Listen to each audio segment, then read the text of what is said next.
Good morning, students. Let's see our second part of the 100 races from first flight. Again, introduction हम लोग देख लेते हैं. In continuation of the previous lesson, the 100 dresses part 2 reveals why Wanda Pretonsky hadn't been coming to school.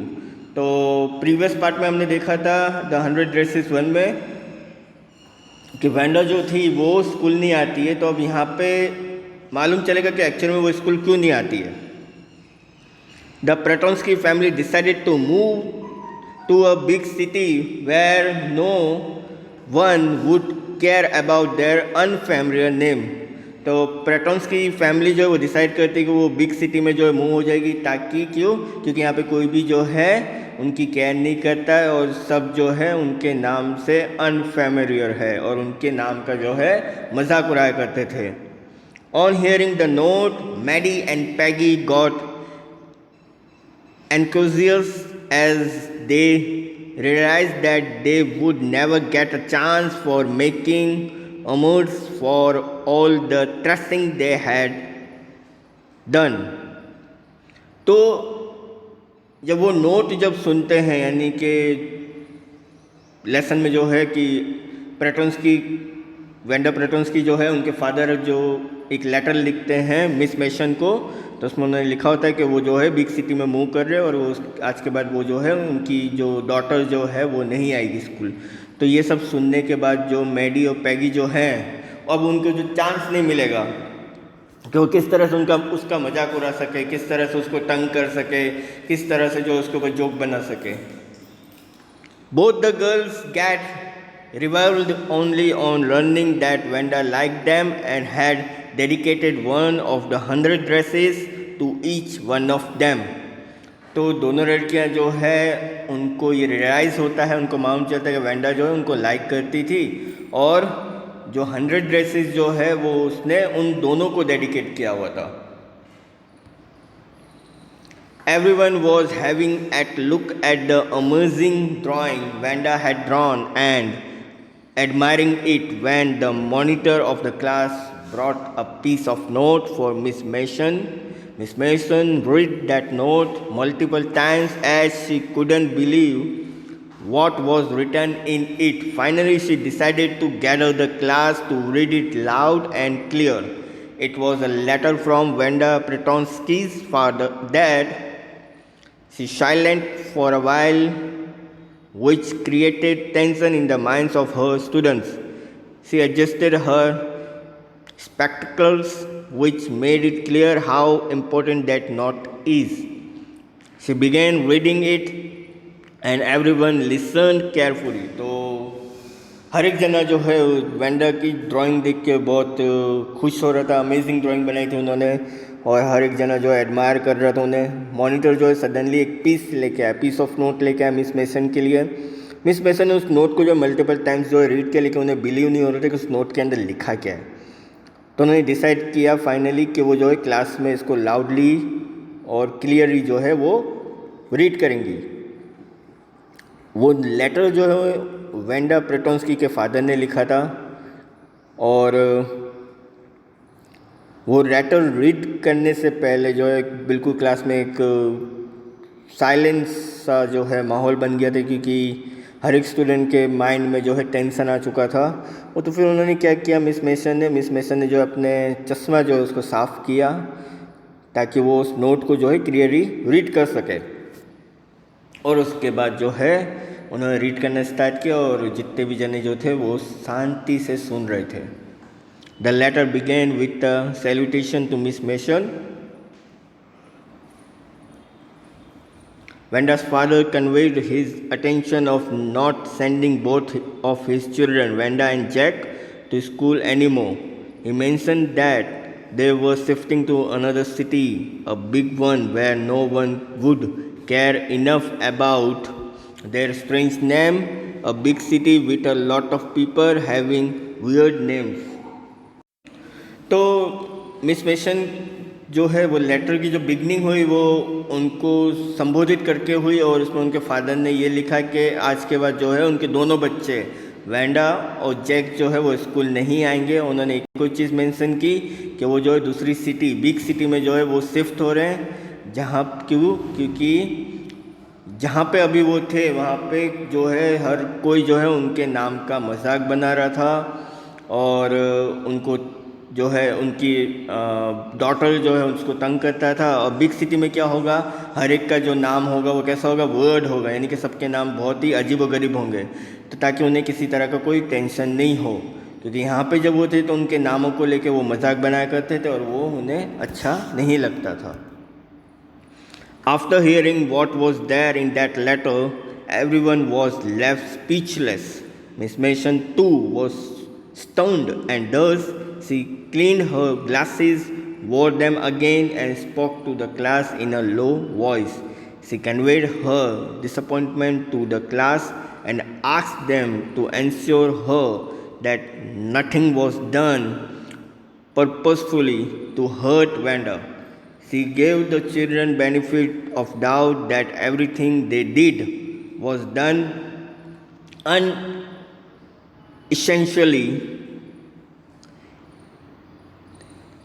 unintentionally. She said whatever happened was said and unfortunate. She advised the students to introspect about it too. तो ये letter read करने के बाद हर कोई जो है speechless हो गया था, कोई कुछ बोल नहीं रहा था।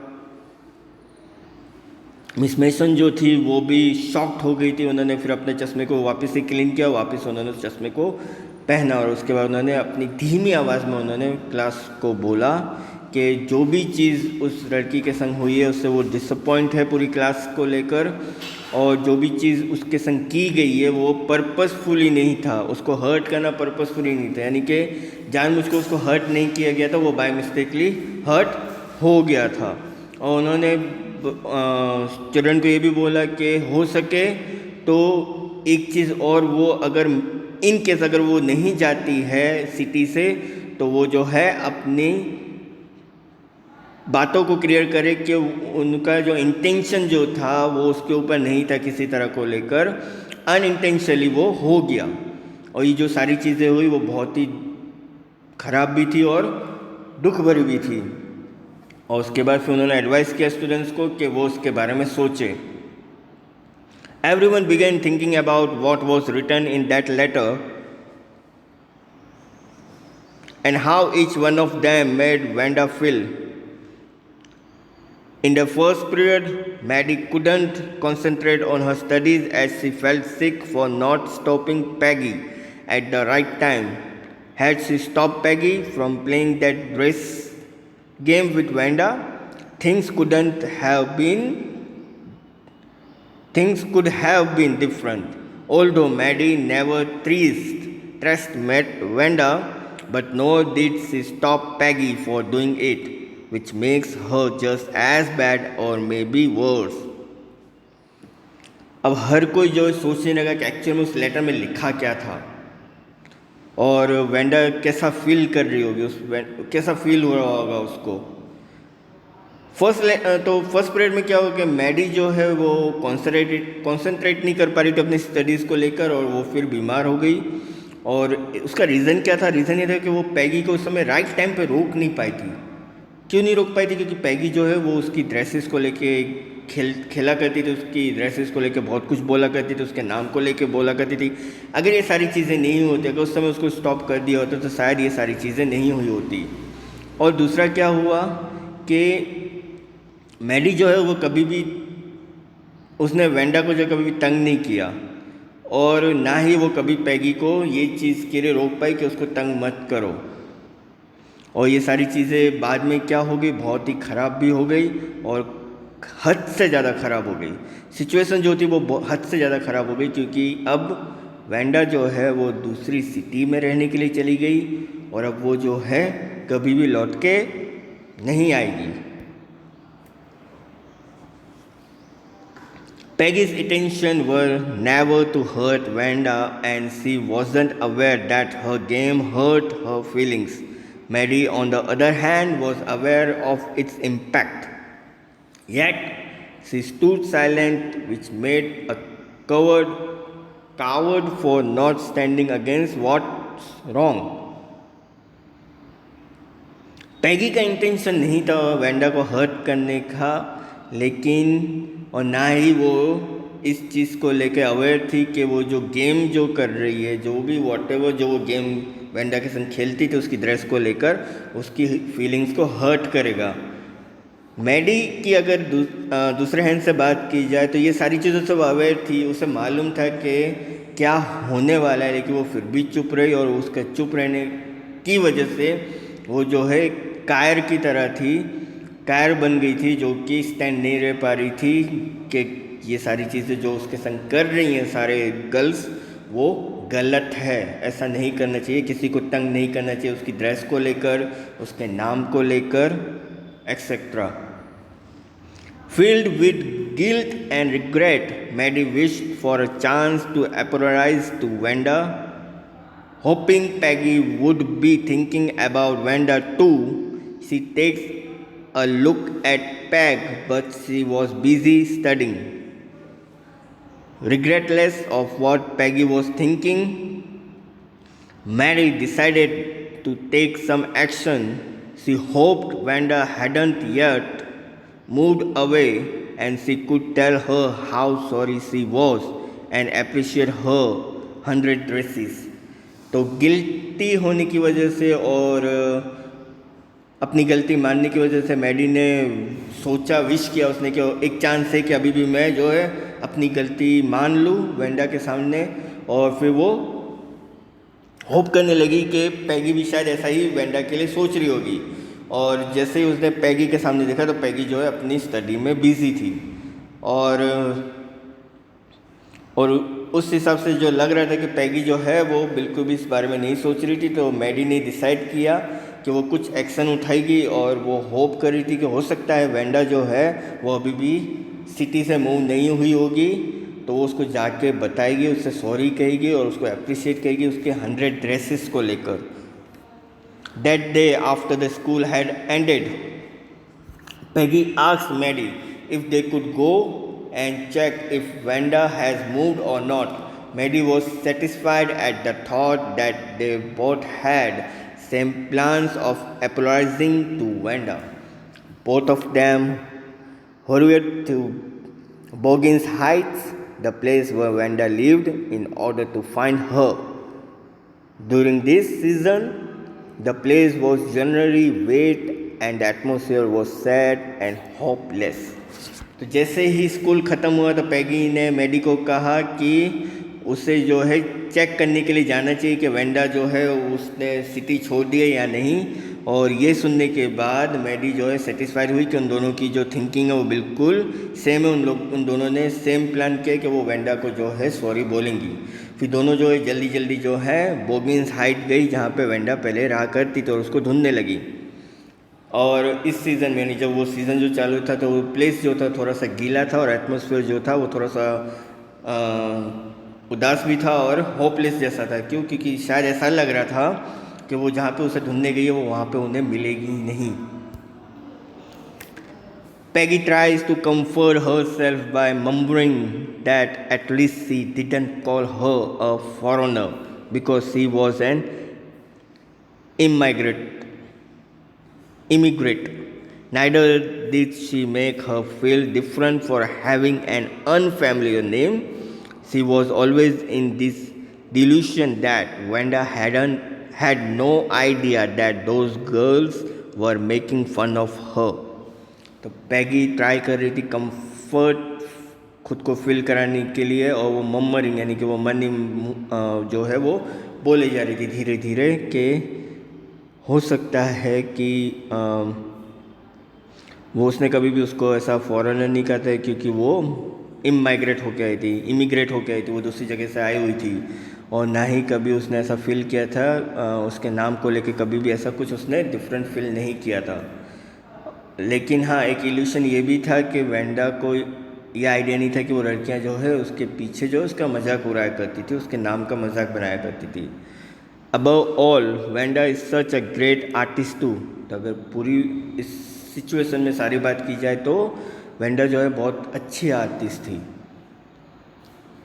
Maddie on the other hand couldn't say a word. Maddie जो है अगर उसकी बात की जाए तो उसने एक वर्ड भी नहीं बोला था। What she hoped for a chance to confess, make Edmunds appreciate her and try to stop her from moving away. तो मैडी जो है वो यही एक चीज़ होप कर रही थी कि वो उसके सामने जाके कन्फेंस कर सके, उससे माफ़ी मांग सके, उसे अप्रिशिएट कर सके और उसको रोक सके ताकि वो दूसरी सिटी में ना जाए। In fact she even thought of conveying her idea to protect Wanda if anyone try to trouble her in any way. और साथ ही साथ उसके दिमाग में एक थॉट जो चल रहा था वो ये चल रहा था कि वो उसने एक आइडिया सोच के रखा था, उसने एक चीज़ सोच के रखी थी कि अब से अगर वेंडा अगर मान जाती है और वो नहीं जाती मुंह होके तो वो उसको प्रोटेक्ट करेंगे ताकि कोई भी जो है उसको तंग ना करे। In order to reach the place before night they hurried. तो रात होने से पहले वो उस जगह पे पहुंचना चाहते थे किसी तरह से भी, और वो जल्दी कर रहे थे। फिर they saw a white little house up there which they thought was the place where Wanda Petronski lived. तो उन्होंने एक लिटल वाइट हाउस देखा जो कि वो सोच रहे थे कि ये वही प्लेस है जहाँ पे वेंडा प्रेटॉन्स्की जो है रहती थी। The house and its surrounding were shabby but clean just like Wanda's worn out blue dress. तो घर जो था उसके आसपास का जो एरिया जो था वो थोड़ा सा डर्टी भी था और लेकिन क्लीन भी था, और वो कैसा लग रहा था जैसे कि वेंडा की जो ब्लू ड्रेस जो थी जो कि फ्रेडेड थी और उसका उस पर कलर उतरा हुआ था, उस तरह का लग रहा था वो। Thin bunches of grass grew along the path that lead to the house. तो घर तक जाने वाला जो रास्ता जो था वहाँ पे जो छोटे छोटे से जो घास जो है वो उगे हुए थे। They resembled thin kittens. No one could be seen around the house. तो आसपास उस घर के जो है कोई भी दिख नहीं रहा था उनको। They knocked both at the front and backyard doors, but to their disappointment there was no answer. तो उन लोगों ने क्या किया, पहले उन्होंने सामने का दरवाज़ा जो है खटखटाया, लेकिन जब वहाँ से कोई आंसर नहीं मिला तो उन्होंने बैकयार्ड का जो दरवाज़ा था उस पर भी उन्होंने नॉक करने का ट्राई किया, लेकिन उन्हें डिसअपॉइंटमेंट मिली उसमें, क्योंकि कोई भी आंसर नहीं दे रहा था। Now the Pretonskis had gone, and along with them, Maddie and Peggy's last chance to make amendment to। अब प्रेटॉन्स्की जो है वो जा चुकी थी, वहाँ पे अब कोई नहीं था। मैडी और पैगी का जो लास्ट चांस जो था उससे माफ़ी मांगने का, उसको मनाने का, वो ख़त्म हो चुका था। In order to comfort herself, तो अपने आप को मनाने के लिए, अपने आप को कंफर्टेबल फील कराने के लिए, Peggy started saying that Wanda must have looked for drawing inspiration only after she started her dresses game। तो पैगी ने बोलना स्टार्ट किया कि वेंडा शायद हो सकता है कि वो जो है ड्राइंग जो है वो इंस्पिरेशन बनी होगी हमारी, क्योंकि हम लोगों ने उसकी ड्रेस को लेके जो गेम खेली थी उसको लेके उसने वो ड्राइंग बनाई होगी, उससे वो इंस्पायर हुई होगी। And hadn't she done that Wanda would have never won the drawing competition. तो शायद हो सकता है अगर हमने ये सब नहीं किया होता तो वेंडा जो है वो ड्राइंग कॉम्पिटिशन नहीं जीत पाती। Mary also try to convince her after what Peggy said and that if this is the case she doesn't have to feel so bad. तो मैडी भी जो है कन्विंस करने लगी उसके बाद, और उसने पैगी को एक चीज़ कही, वो ये कि हो सकता है ये केस जो है उसमें ये हो सकता है कि उसे इतना बुरा फील नहीं करना चाहिए था। बट लेटर दैट नाइट, तो उस रात के बाद, she couldn't sleep as she was thinking constantly about Wanda's little house, her faded blue dress, बहुत shabby but clean, and her glorious 100 dresses that were all lined up in the classroom instead of the closet। रात को वो सो नहीं पा रही थी क्योंकि वो बार बार कॉन्स्टेंटली जो है वो सोचे जा रही थी वेंडा के लेटर घर के बारे में, उसकी फ्रेडे ब्रूदर्स के बारे में, जो उसका एरिया जो था जहाँ पे वो रहती थी, उसकी जगह आसपास की जगह जो थी सेबी थोड़ी सी ख़राब लेकिन क्लीन, और उसके ग्लोरियस जो 100 ड्रेसेस जो उसने बनाए थे, जो कि लाइनअप करके पूरी क्लासरूम में लगाए थे, ना कि उसके जो जहाँ पे हम कपड़े रखते हैं वहाँ पे नहीं थे, उसकी जगह कहाँ पे थे, तो वो 100 ड्रेसेस जो है वो उनसे क्लासरूम में लगे थे, यानी कि जो ड्राइंग थी वो लगी हुई थी, उसके बारे में वो सोच रही थी. Finally she said in her bed and started thinking deeply. और उसके बाद वो बेड के ऊपर बैठ गई और उसके बाद फिर वो डीपली सोचने लगी. The hardest she had ever done. तो बहुत ही बुरा उसने उसके संग किया हुआ था. She pressed her forehead tight in her hands which indicated that she was really trying to concentrate.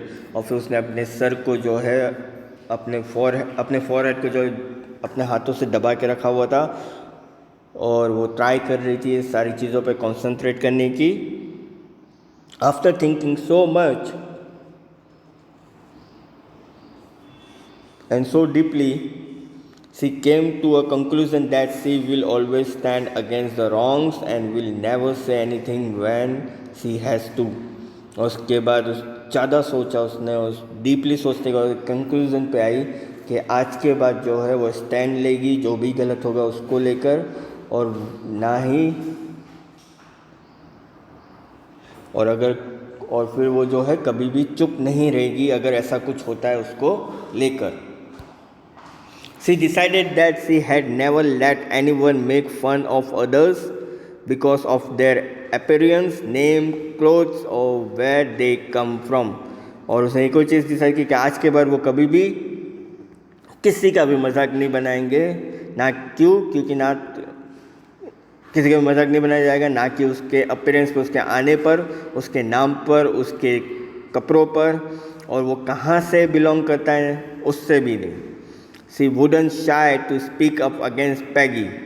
और वो कभी भी नहीं शर्माएगी पैगी के अगेंस्ट बोलने पर भी, even if it mean losing her friendship, चाहे दोस्ती क्यों ना टूट जाए. She couldn't go in the past to make amended with Vanda no matter how much she wanted to, but from now on she is never going to let any other person feel embarrassed or unhappy again.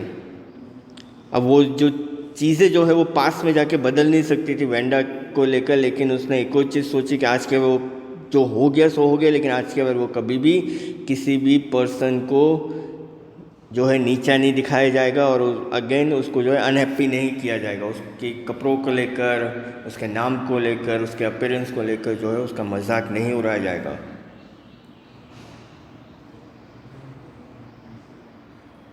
Wanda के संग जो हुआ था उसको तो वो बदल नहीं सकते थे, लेकिन हाँ अब एक चांस था कि अब इन फ्यूचर जो है वो किसी के संग ऐसा ना हो जैसा वेंडा के संग हुआ, तो उसके लिए उसने सोच लिया था मैरी ने. On Saturday, both of them sat together and decided to write a letter to Venda telling her about the contest, asking her where she is living now and how that place is. और Saturday की दिन उन दोनों ने संग में बैठ के डिसाइड किया कि वो एक लेटर लिखेंगे वेंडा को और उसको बताएंगे उस कॉन्टेस्ट के बारे में, उससे पूछेंगे कि अभी वो कहाँ रह रही है और वो प्लेस कैसा है. No matter how much they wanted to apologize, they couldn't summon the courage to do so, and thus ended up writing a friendly letter as if Vanda was their good friend. और ये matter नहीं करता कि वो उससे माफ़ी मांगना चाहते हैं, लेकिन एक और चीज़ थी कि वो अपनी हिम्मत जो नहीं दिखा पा रहे थे. उसके बाद फिर उन्होंने जो लेटर जो एक फ्रेंडली लेटर के लिखा वेंडा को, जैसे कि वो उसके अच्छे फ्रेंड हो, कुछ हिम्मत तो दिखाई उन्होंने.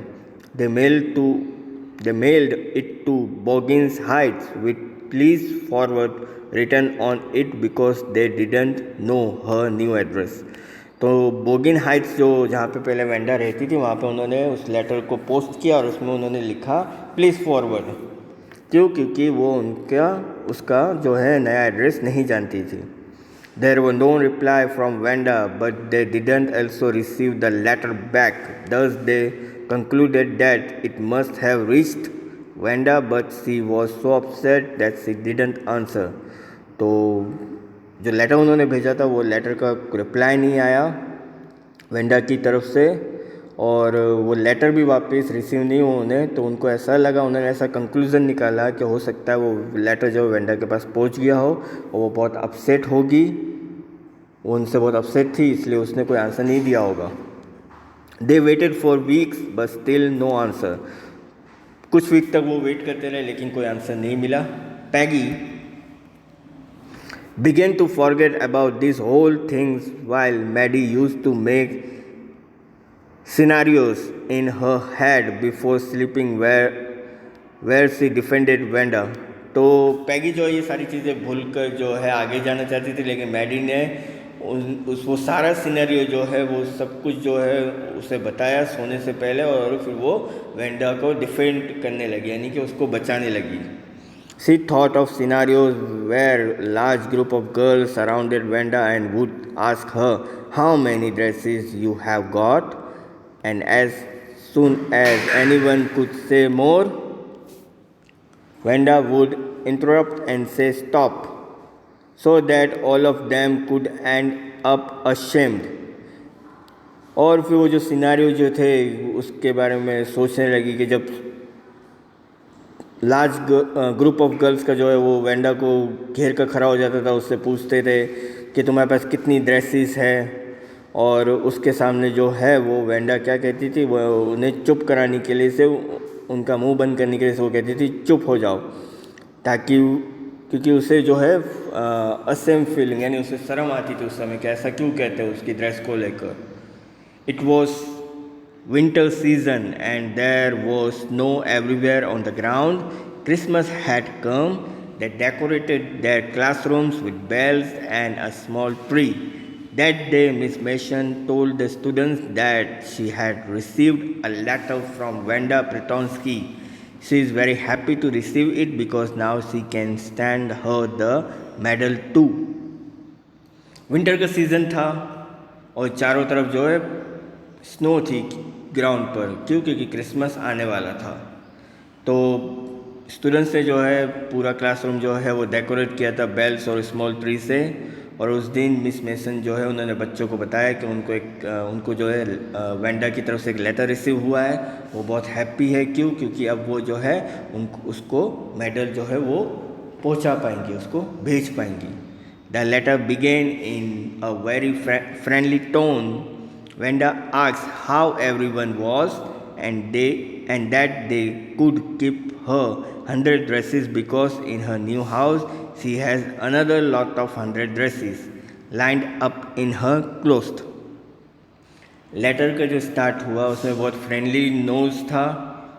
वेंडा ने सबसे पूछा कि सब कैसे हैं, और उसने ये कहा कि जो 100 ड्रेसेस है वो अपने पास रखे, क्योंकि उसके नए घर में जो है दूसरे 100 ड्रेसेस जो है वो लाइन अप किए हुए उसकी क्लोज पे। She specifically mention the dress she wanted Maddie and Peggy to take home, और स्पेसिफिकली जो है उसने एक चीज़ मेंशन की कि जो ड्रेस जो है जो मैडी और पैगी घर पे ले जाया करती थी, the green dress with red trimming was for Peggy while the blue one was for Maddie. तो ग्रीन ड्रेस जो थी जिसमें रेड ट्रिमिंग लगा हुआ था वो पैगी के लिए है, और ब्लू वाली जो है वो मैडी के लिए है। She expressed her affection towards Miss Mason and wrote her new teacher could never replace Miss Mason. तो उन्होंने अपने एक्सप्रेशन जो एक्सप्रेस किए, अफेक्शन जो एक मिस मेसन के संग जो उनका लगाव था वो, और उसमें उन्होंने लिखा कि जो न्यू टीचर जो है वो कभी भी मिस मेसन को जो है वो रिप्लेस नहीं कर सकते, उनके जैसे नहीं हो सकते। She winded up the letter by wishing everyone Merry Christmas and also wrote that she missed everyone in room number 13. उसके बाद उन्होंने उस लेटर को बंद किया और सबको उन्होंने मैरी क्रिसमस विश किया, और उसके बाद उन्होंने एक और चीज़ लिखी कि वो जो रूम नंबर जो 13 है वो उसको मिस कर रहे बहुत। It was Christmas season and all the houses were decorated. Christmas का सीज़न आ चुका था और सारे घर जो है वो डेकोरेट हो चुके थे। Grocery stores were stocked with Christmas trees, candy, peppermint sticks and other Christmas stuff. तो ग्रोसरी जो है वो सबकी सब जो है वो क्रिसमस ट्री से भरी हुई थी। कैंडी, पेपरमिंट स्टिक्स जो थी वो, और क्रिसमस स्टफ जो होते जो क्रिसमस ट्री पे लगाए जाते हैं उससे वो भरा हुआ था। पूरा का पूरा जो ग्रोसरी जो है उससे भरा हुआ था। The atmosphere was colourful and joyful. The atmosphere कैसा था? कलरफुल और जॉयफुल था। Maddie and Peggy took home the drawing very carefully when Peggy realized that this gesture implied that Wanda liked them. तो मैडी और पैगी जो है वो अपने घर पे जो ड्राइंग है उसको लेके जा रही थी केयरफुली, और पैगी ने रियलाइज़ किया कि वेंडा जो उनको लाइक करती थी। They also assume that she got their letter and everything was peaceful between them. और एक चीज़ उन्होंने अज्यूम की कि हो सकता है कि वो लेटर जो है उसे मिल गया हो और वो फिर उन लोगों के बीच में जो है एक तरह से समझौता हो गया होगा। Maddie on the other hand was quite sad because she would never be able to see that polish tight lipped girl again. Maddie जो है उसकी अगर बात की जाए तो वो थोड़ी सी सैड थी। क्यों? क्योंकि वो वापस उस पॉलिश गर्ल को नहीं देख पाएगी जिसके लिप जो है वो थोड़े टाइट थे। she had never get a chance to make amends। और अब वो जो है वापस से कभी ऐसा चांस नहीं मिल पाएगा कि उससे माफ़ी भी मांग सके और उसको मना सके। As soon as Mary reached home, she displayed her drawing on that part of the wall from where her pink flowered wallpaper was slightly torn। तो जैसे ही मैडी जो है अपने घर पे पहुंची तो उसने वो जो ड्राइंग जो है उसको एक वॉल पे लगा दी जहाँ पे जो है पिंक फ्लावर वॉल जो था थोड़ा सा निकला हुआ था। Maddie's room was shabby too but the drawing made it lively. तो मैडी का जो रूम था थोड़ा सा डल था, लेकिन उस ड्राइंग की वजह से वो रूम जो है बहुत अच्छा हो गया था। She stared at the drawing constantly and thought how nice Wanda had been to them. वो ड्राइंग की तरफ लगातार देखे जा रही थी और वो सोच रही थी कि वेंडा जो है कितनी अच्छी लड़की थी। As soon as Mary reached home, while staring at the drawing Wanda had given her, Mary's vision got blurred from tears। तो उस ड्राइंग को बार बार देखने की वजह से, उस ड्राइंग को जो वो देखी जाती जो वेंडा ने उसके लिए बनाई थी, तो उसकी आंखों में आंसू आ गए थे। She rubbed her eyes and noticed. अब उसने अपनी आंखों को पोंछा और उसने नोटिस किया that Wanda had actually drawn Maddie's face along with the dress. तो उसे जब ध्यान से देखा तो वेंडा ने जो है मेडी का फेस बनाया हुआ था उस ड्रेस के साथ। The colour of the dress was so bright and brilliant. और उस ड्रेस का जो कलर था वो ब्राइट था, ब्रिलियंट था, वाइब्रेट था, sorry, that the face was hardly visible. और वो फेस जो है बहुत हार्डली विजिबल हो रहा था। Maddie got excited and ran towards Peggy to check if she had noticed too. तो मैडी जो इतनी एक्साइटेड हो गई कि वो पैगी के रूम में गई और बताने के लिए क्या उसने वो चीज़ नोटिस की है। As soon as she reached Peggy's house, she asked her for the picture। जैसे ही वो उसके घर पे पहुंची पैगी के, तो उसने उससे पूछा उस पिक्चर के लिए, उस पिक्चर के बारे में। The drawing was lying upside down on the bed. तो वो जो ड्राइंग जो थी वो बेड के वहाँ पे रखी हुई थी। Mary raised it and yes it was Peggy in that drawing. तो मैडी ने जैसे ही उस ड्राइंग को खोला तो यस वो पैगी की ही ड्राइंग थी उसमें। Both were left in shock and आउ एट द सेम टाइम। और वो दोनों जो शॉक्ड हो गए थे सेम टाइम पे। पैगी exclaims that she was right about the thought that Wanda liked them। पैगी अब एक्सक्लेम करने लगी, वो बोलने लगी कि वो सही थी, कि उसकी जो वो सोच रही थी वो बिल्कुल सही थी कि वेंडा उन दोनों को लाइक करती थी। Maddie, whose eyes get filled with tears every time she recalled that scene where Wanda would look at the girls laughing at her, also agreed with Peggy. और मैडी के आंखों में आंसू आ गए थे, हर टाइम उसकी आंखों में आंसू आ रहे थे जब उसे वो सीन याद आता था जहाँ पे वेंडा जो है देखती थी और लड़कियाँ उस पर हंस रही होती थी, और वो उस चीज़ से और वो उस बात से जो है पैगी से एग्री हुई। तो यहाँ पे आपका जो लेसन है द 100 ड्रेसेस 2 यहाँ पे कंप्लीट होता